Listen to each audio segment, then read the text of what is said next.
우리가 신앙을 가지고 산다고 하지만 때로는 삶에 의해서 마음이 우울하거나 또는 불안하거나 초조하거나 또 어떤 문제에 지금 힘겨워하고 있는데 또 다른 문제가 그 위에 겹쳐지게 될 때 우리가 무기력함을 느끼고 참 더 이상 갈 수 없다는 생각에 포기하고 싶은 마음이 절로 들게 됩니다.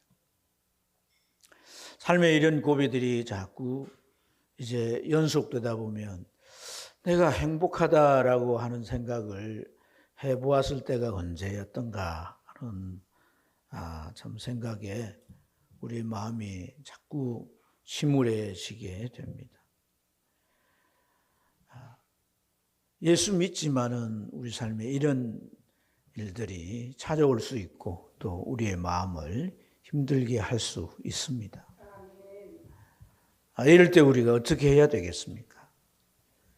이럴 때 우리는 멈춤이 필요합니다.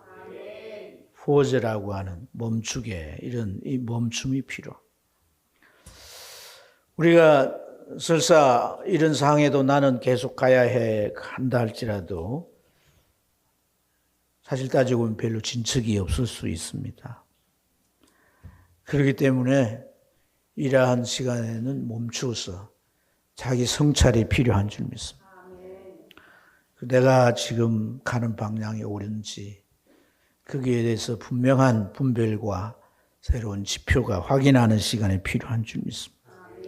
무엇보다도 우리의 이런 감정의 흐름을 바꾸어 놓을 수 있는 그런 계기가 필요한 줄로 믿습니다. 그렇지 않고 우리가 멈추지 않고 계속하게 되면 우리의 마음은 힘들 대로 힘들어져서 결국 침체의 늪에 빠질 수가 있습니다. 그럴 때 건강한 삶을 회복하기가 쉽지 않다는 것입니다. 사랑하는 여러분, 그런 의미에서 주일은 이 포즈 타임, 멈추는 시간입니다. 일도 육신에 인한 스케줄도 다 멈추고 내 마음이대로 지치고 힘들고 우울하고 불안하고 초조하고 염려 근심이 잔뜩 찬 이러한 마음을 가지고 하나님 앞에 나오는 것입니다. 그리고 그것을 주님 앞에 내려놓는 그런 진솔한 고백이 필요할 줄 믿습니다. 주일을 구약적인 표현으로 하면 안식일입니다. 안식이란 말은 쉽게 쉰다는 거 아니겠습니까? 그래서 육신의 일을 우리가 중단했으니 몸도 쉬게 되고 또 우리가 하나님 앞에 예배함으로 신령과 진정의 예배가 드려지게 될 때 우리 영혼에도 하나님의 은혜가 홀로 들어서 영혼과 이 마음에 참 쉼이 주어지게 될 줄로 믿습니다. 그래서 하나님은 우리가 이 땅 위에 살아가는 삶이 단순하지 않기에 어찌 보면 복잡하고 어찌 보면 그 상황 가운데 우리가 믿음을 지키느라고 데미지를 입고 공격을 받고 그래서 마음이 흔들리고 마음이 막 뭉개질 수도 있기 때문에 하나님은 주의를 제정하시고 이 시간 우리를 이 자리에 오게 하시고 만나주시면서 그런 은혜들을 공급해 주시는 줄로 믿습니다. 그래서 주일날 우리가 주의 전에 오면 이런 은혜가 반드시 우리에게 있기를 축복합니다. 그런데 어떤 사람들은 이 주일날 하나님이 이렇게 제정하시고 우리를 만지시고 회복시키기 위해 두신 이러한 날들을 좀 잘못 오해하고 이러한 날들을 이상하게 바꾸고 가는 부류들이 옛부터 있었습니다. 이러한 부류들은 하나님 앞에 나와서 예배를 드리고 하나님을 섬기는 이러한 모든 일에 아주 종교적인 그런 규범들을 만들어서 그걸 지키도록 강요하는 이런 이제 성향을 가졌습니다. 그래서 그런 규범을 지켰느냐 지키지 못했느냐 이런 걸 따져서 문제를 삼거나 정죄하는 이런 데까지 갔다는 것입니다. 예수님 당시 바리새인들이 그렇게 했다는 것입니다. 이들은 안식일 날 시장한 제자들이 길가에 미리싹을 뜯어다가 손을 비벼가지고 이제 그것을 먹게 되는 것을 그들이 목격하게 됩니다. 그리고 예수님께 와서 어찌하여 당신의 제자들이 안식일 날 하지 말아야 할 일을 합니까? 당신은 스승으로서 제자들이 그렇게 하는 것을 내버려 둡니까? 잘못을 지적해주고 고치도록 해줘야 되지 않습니까? 일종의 이러한 시비를 건 셈이죠. 그들의 얘기는 그들이 지켜야 된다고 생각하는 그런 규정을 어겼다, 품했다, 그런 얘기입니다. 하나님의 계명 10계명에는 4계명 가운데 안식일을 그렇게 지켜라. 그리고 이 날을 하나님이 복되게 하신 날로 말씀하셨습니다. 너만 아니라 너희 가족들 그리고 네 집에 유하는 그런 나그네 손님들에 이르기까지 이 안식일을 지키도록 그렇게 하나님 명령을 하셨습니다. 이 당시에 바리새인을 비롯한 종교 지도자들은 나를 더 잘 지키려고 규정들을 만들었습니다.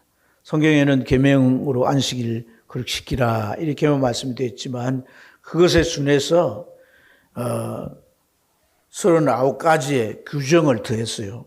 그리고 그 39가지 규정의 하나하나에 6가지의 세칙을 만들어서 두었습니다. 그래서 이 39가지를 세칙까지 더하면 234가지의 규정이 되는 거죠. 안식일을 지킬 때 몇 가지 규정이 있다고요? 네, 234가지의 규정을 만들어 놓고 그것을 따라서 지켜야 되고 그걸 어기게 되면 죄가 됐다는 겁니다. 죄가. 그래서 오늘 이 제자들이 미리싹을 따가 비벼 먹은 이게 그 규정을 범했다는 얘기죠. 그래서 예수님에게 지금 따짐의 11은 당신이 랍비가 돼서 이 제자들 데리고 다니면서 하나님 잘 섬기고 잘 믿도록 가르치는데 어찌하여 니네들은 하나님을 섬기는 이 안식일을 범하느냐는 거죠. 하지만 여러분 오늘 이 바리새인들은 문제가 안식일을 잘못 이해하고 있다는 것입니다. 하나님께서 안식일을 지키라 또 이날을 복되게 하셨다고 말씀하셨지만 그들의 이 모든 규정을 만들고 안식일 지키는 걸 강화하고 하는 것은 어찌 보면 날에 매여버린 것이라는 거예요. 안식일을 지키는 그들 자신이나 이 하나님에 대하여서 이제 뭔가를 잘할 수 있게 되는데 그들의 잘못은 이 날에 매여버리도록 자신이나 안식일을 지켜야 되는 이러한 것에 있어서 이렇게 그들의 오해로 잘못된 문제를 만들었습니다. 결과는 무엇입니까? 하나님이 주시는 안식이 오지 않습니다. 하나님이 주시는 안식을 그들은 얻을 수가 없다는 것입니다. 뿐만 아니라 이러한 규정들은 안식일을 지키는 사람들로 하여금 더 어렵고 힘들게 만들어 놓았다는 겁니다. 여러분, 이러한 모습들을 보면 우리가 그런 생각을 할 수 있습니다. 수단을 목적화했다는 겁니다. 수단이 목적이 되어 있는 것이죠. 뭐 주객이 전도되었다 그런 표현을 쓸 수도 있겠습니다. 어쨌든 이 수단을 목적으로 그냥 뒤집어 놓은 이러한 결과들을 사람들은 어리석게도 만들어냄으로써 결국 중요한 목적을 상실해버리는 어리석음을 초래합니다. 여러분, 우리는 어떻습니까? 우리도 주일 예배를 어떤 행식에 매여 있을 수 있습니다. 그래서 오늘 일요일인데 교회 와서 주일 예배를 드렸다. 그래서 주일 내가 지켰다. 이 주일 지키지 않으면 잘못이다. 주일 지키지 그 계명으로 주신 거니까 안 지키면 분명히 하나님 앞에 잘못된 거다.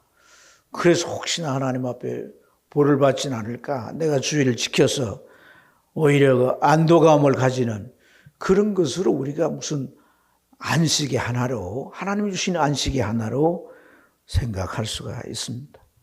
주일날 와서 예배 드리는 거나 여러 가지 일들에 대한 봉사들을 하나 더 우리가 행함으로써 내가 하나님 앞에 뭔가를 했다 하는 것으로 또 이 주일에 대한 우리의 생각을 고착할 수가 있습니다.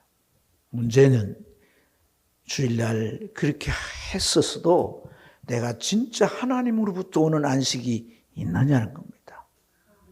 오늘 우리 마음 가운데 그런 안식이 없다면 우리 역시도 우리가 하나님 앞에 주일을 지키는 이러한 과정에 대하여서 점검해 볼 필요가 있는 줄로 믿습니다.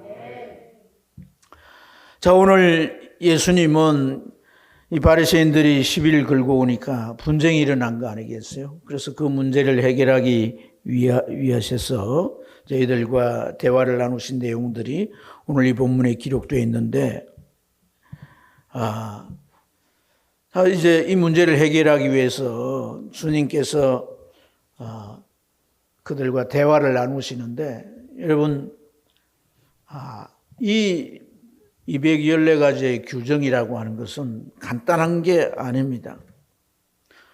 이건 그냥 지켜도 되고 안 지켜도 되는 그런 문제가 아니에요, 유대 사회에는. 자, 이들이 이런 규정을 만들어서 우리를 치면 국회와 같은 산헤드린이라고 하는 기구가 있습니다. 거기에서 이런 것들을 이제 법으로 만드는 거예요. 그래서 이 법이니까 당시 이스라엘은 두 가지 법을 지키며 살아야 되는데, 하나는 로마의 속국이니까 로마 법을 지켜야 되고, 또 하나는 그 산헤드린에서 제정해 놓은 종교법을 지켜야 되는데, 그 종교법의 내용들이 다 이런 것들인 거죠. 그런데 바리새인들은 어떤 권한을 가졌냐면 사법권을 가졌어요. 이해를 돕기 위해서, 여러분, 바울이 바리새인이잖아요. 굉장히 유력한 사람이었다고 해요. 그런데 그가 어떤 일을 했습니까? 다메섹에 가는 것이 믿는 사람을 체포하러 간 거예요. 체포를 한다, 이런 건 경찰이 하는 거 아니겠어요? 그들이 사법권을 가졌다는 것을 말하는 거예요. 돌로 쳐서 죽이기까지. 그래서 스데반 집사님이 어땠어요? 죽었잖아요. 그들이 가지고 있는 건 막강한 것이죠. 그래서 이렇게 정해서 규정을 만들어서 법으로 만들어 놓은 이러한 이 규정들을 어기게 될 때 이건 간단한 문제가 아니란 말이에요. 주님은 이것을 해결하기 위해서 오늘 이들과 대화를 나눕니다. 어떻게 주님이 접근을 하시느냐? 그들이 만들어 놓은 규정보다 위에, 그 권위를 위에 둘 수 있는 게 뭐예요? 성경입니다. 성경. 할렐루야. 그래서 성경 속에 다윗의 일을 주님이 끄집어냅니다. 다윗이 사울에게 쫓기면서 제사장들이 모여있는 마을로 가가지고 그들이 하나님 앞에 제사 드릴 때 그 사용되었던 진설병, 하나님 앞에 이렇게 진설해 드린 12떡이 있는데 그것을 그 다윗과 함께하는 수하의 사람들이 먹게 되었던 거죠. 이것은 하나님 앞에 바친 떡이기 때문에 사람이 먹을 수가 없는 겁니다.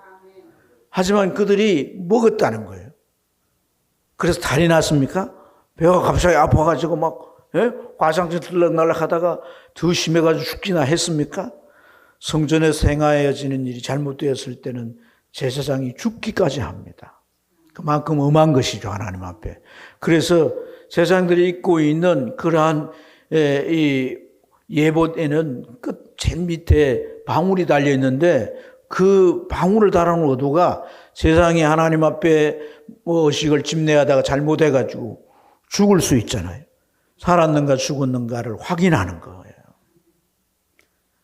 근데 그 하나님 앞에 바친 떡을 먹었는데 그들 끄떡없는 거예요. 아무 탈이 없는 거예요.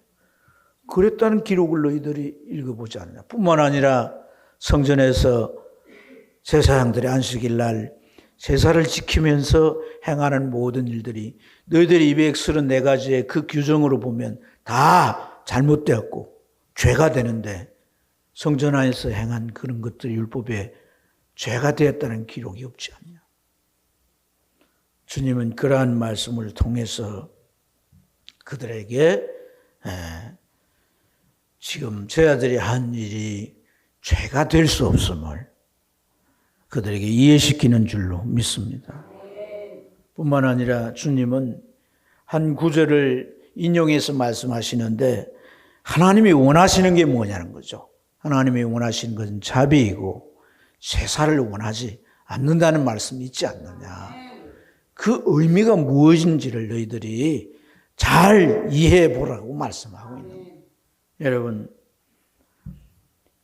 하나님이 제사를 원치 않고 자비를 원하신다 이러한 말씀이 제사를 안 지내도 주일 예배를 안 드려도 된다는 의미는 아니지 않습니까?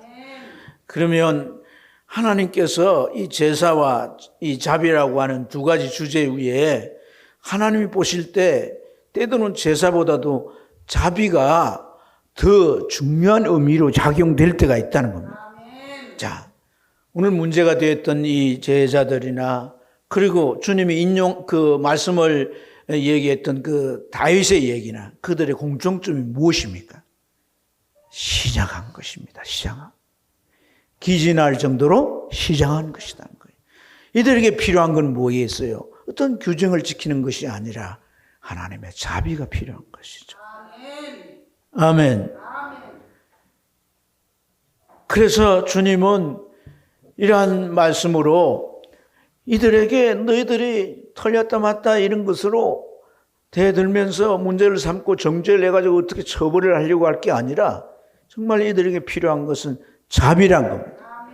주의를 지키지 않는 것에 무조건 자비를 베푼다는 의미가 아닙니다.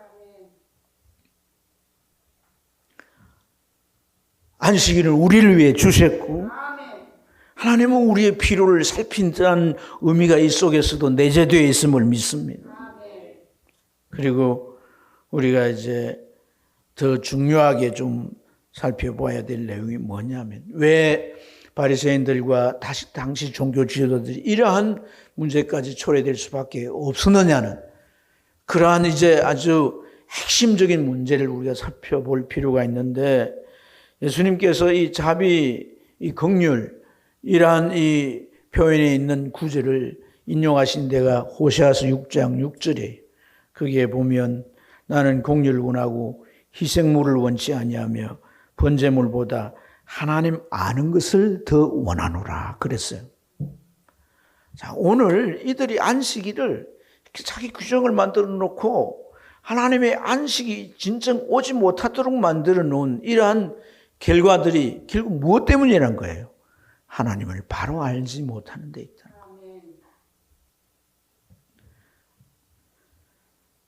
하나님을 바로 알지 못하기 때문에 하나님이 주시고자 하는 이 안식도 참 안타깝고 유감스럽게 그들이 받지 못하고 있다는 것입니다.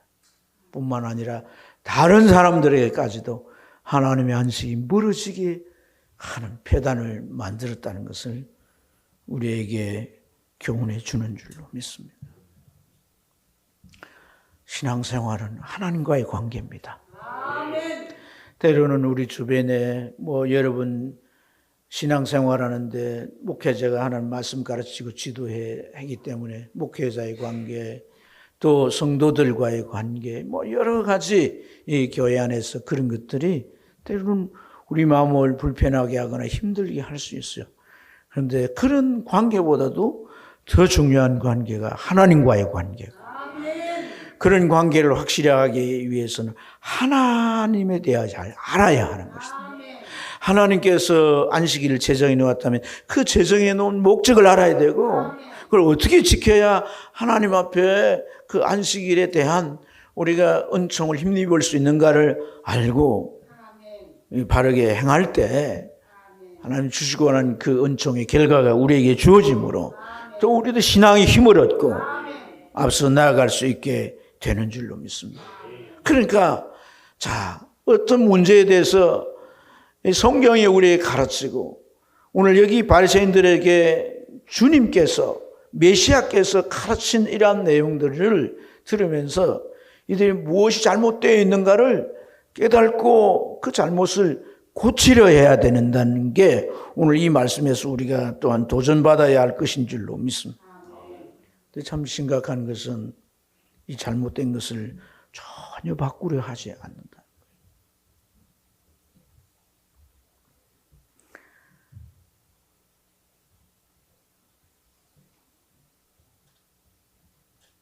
주님께서 그들에게 자세히 설명하고 가르쳐 주셨지만 그들은 전혀 바꾸려 하지도 않고 또 주님은 그때 주님이 메시아로 오셨기 때문에 하나님은 이제부터 그 메시아를 통해서 우리에게 진정한 안식을 주시는 줄로 믿습니다. 죄의 짐을 이제 완전히 놓게 해 주시고 삶의 모든 문제들 또한 그게 질병이든 그게 악귀에게 눌려있든 그게 어떤 문제든지 간에 주님은 그것을 해결해 주셔서 노임을 얻고 자유를 얻고 평안을 얻고 그래서 참된 안식을 주님이 주시는 거예요. 그래서 주님이 자신이 안식의 주인이다라고 말씀을 하신 줄로 믿습니다. 너희가 성전에서 하나님의 일을 섬기는 일을 행하는데 이 성전보다 큰 이가 바로 나다라고까지 그들에게 알려주셨습니다. 그러나 여러분 우리가 읽지 않았지만 14절에 보면 그들은 어떻게 합니까? 어떻게 해야 예수님을 죽일 수 있는지를 의논했다라고 말씀하고 있습니다.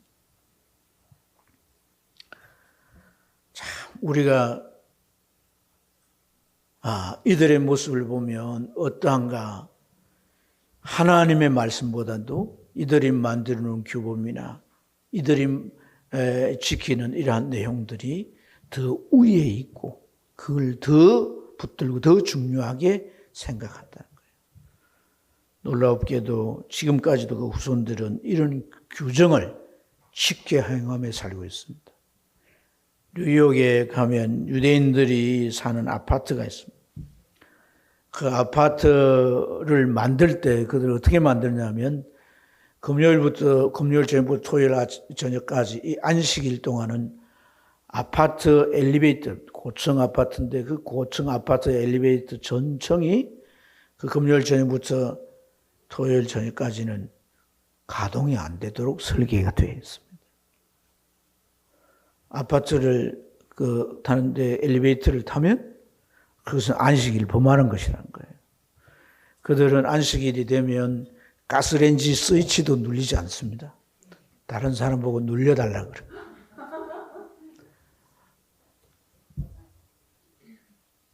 아마 234가지의 그 세칙에 포함이 되어 있는데 그 당시에는 아파트 엘리베이터가 어디 있겠어요? 가스레인지가 어디 있겠어요?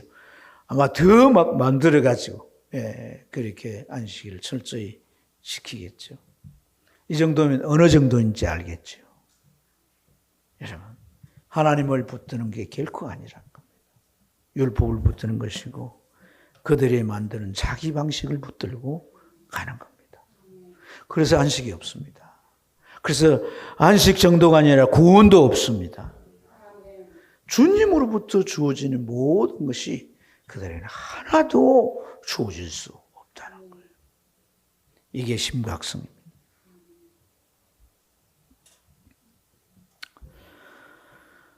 주님은 이러한 자들에 대해서 나쁘게 생각하고 이러한 자들에 대해서 주님은 아예 제외하고 도외시하고 그렇게 하시지 않습니다.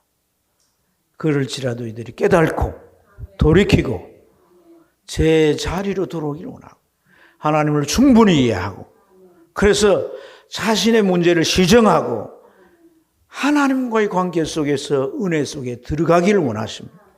그래서 오늘 주님은 사실 이제 이들과 얘기를 하시면서 9절 말씀 보면 그 길을 떠나 그들의 회당에 들어가시니라고 했어요. 어떤 회당에 들어가셨다고요? 그들의 회당에 들어가셨다는 겁니다.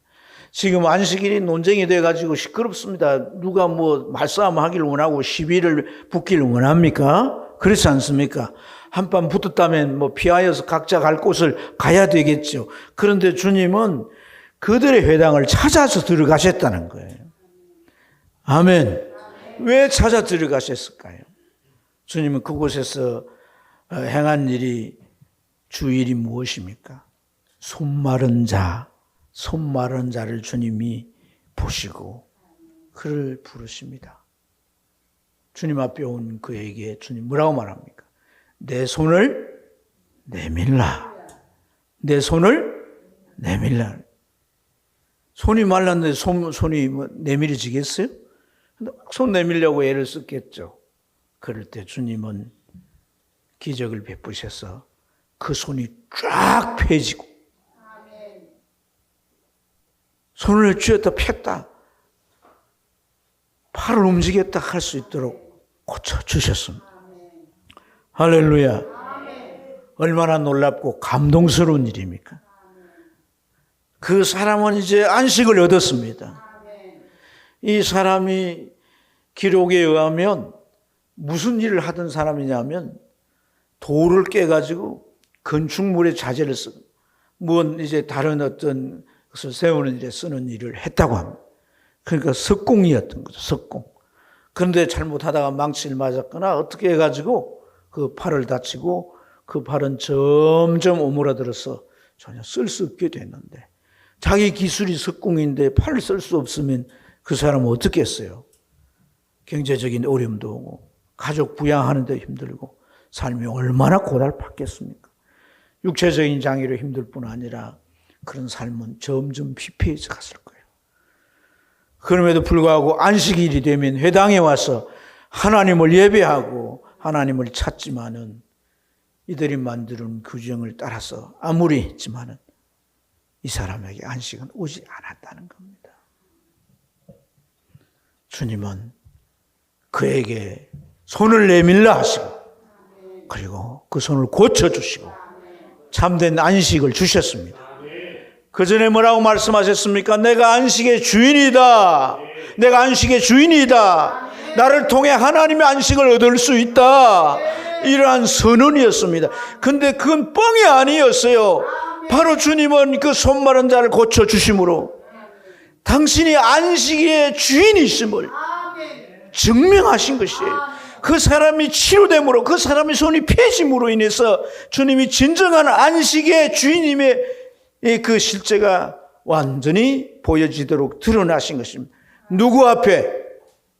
오늘 이 안식을 엉망진창으로 잘못되게 만들어놓은 그들의 회당에 들어가셨어요. 이런 일을 행하셨다는 것은 그들의 안식에 대한 오해를 고쳐주시고 하나님이 보내신 안식의 주인 되신 주님을 바로 만나도록 하시기 위함인 줄로 믿습니다. 사랑하는 여러분, 오늘 우리가 주일 예배에 대한 생각들을 좀 새롭게 가져야 할 줄 믿습니다.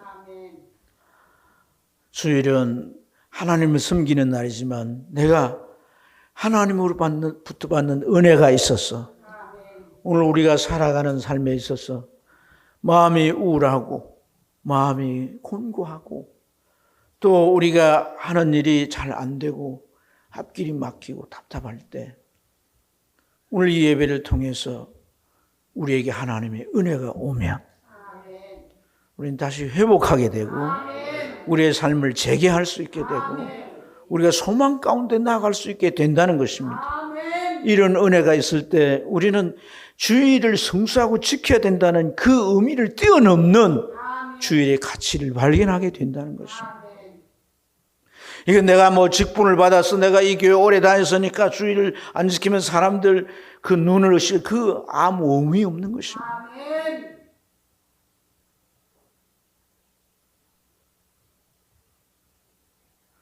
그래서 오늘 정말 우리는 오늘 이 주일날 와서 멈춤이 있어야 되는 거예요.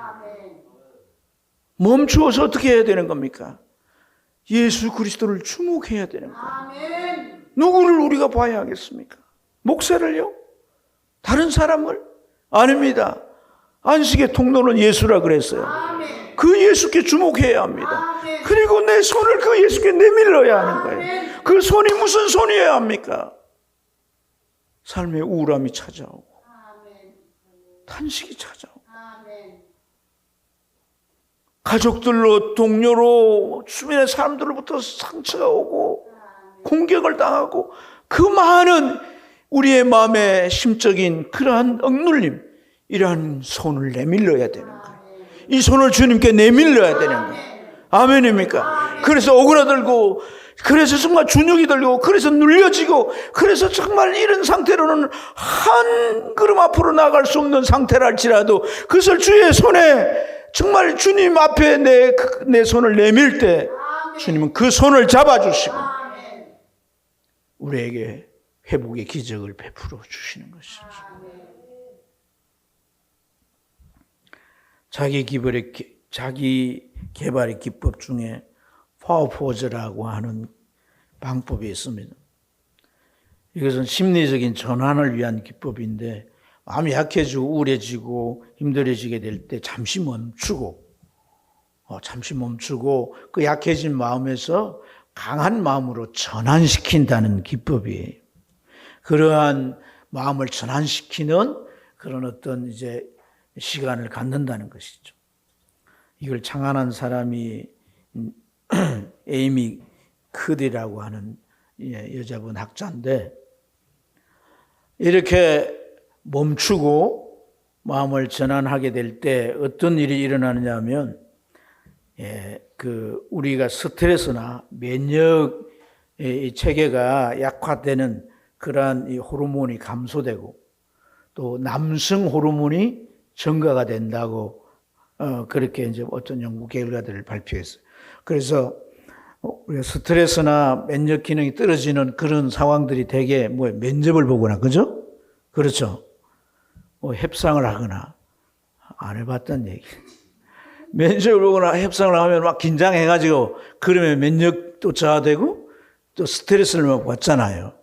그렇게 해서 계속하면 안 된다는 거죠. 그래서 그때 마음의 감정의 흐름을 멈추고 강한 마음을 가져야 되는데, 그래서 이제 강한 마음을 갖는 여러분 포즈라고 하는 것이 이게 폼을 잡는 것을 우리가 포즈라 그러지만 멈추게 이런 말이잖아요.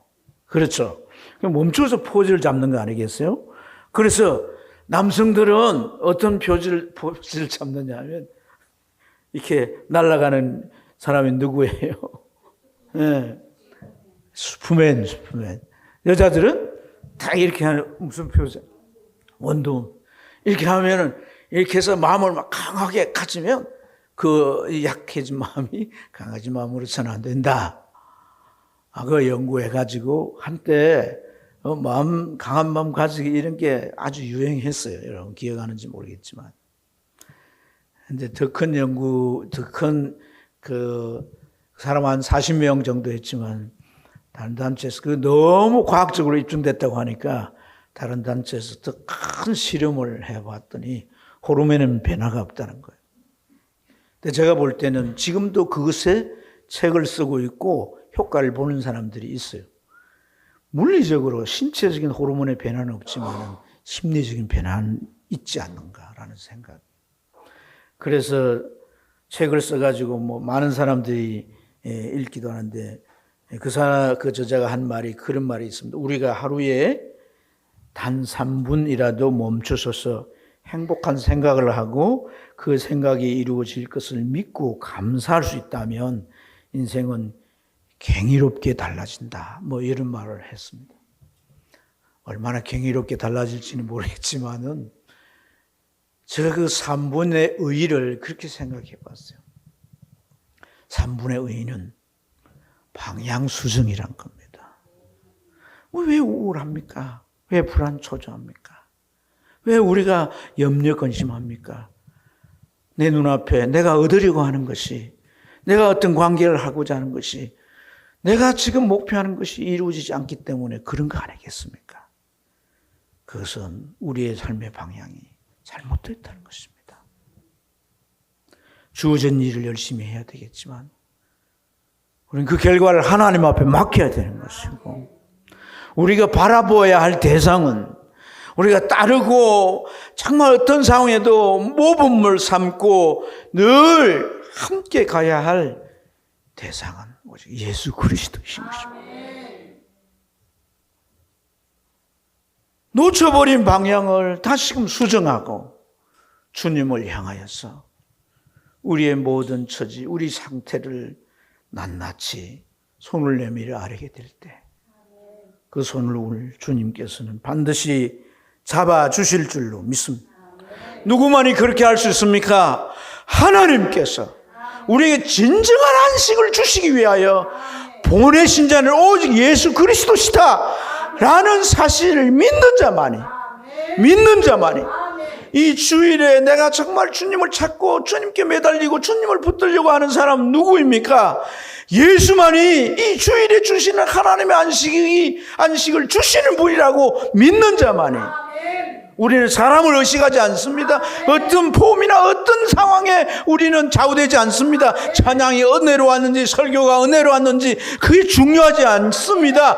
오직 이 순간에 내가 주님을 영으로 만나는 것입니다.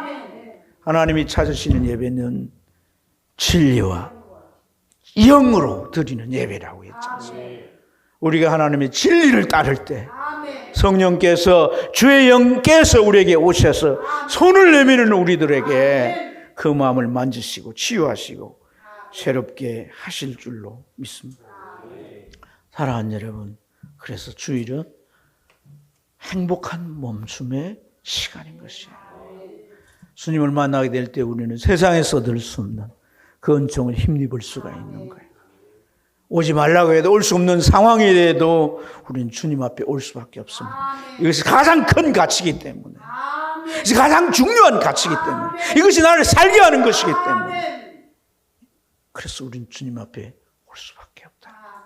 이런 은총이 있기를 주의 이름으로 축원합니다.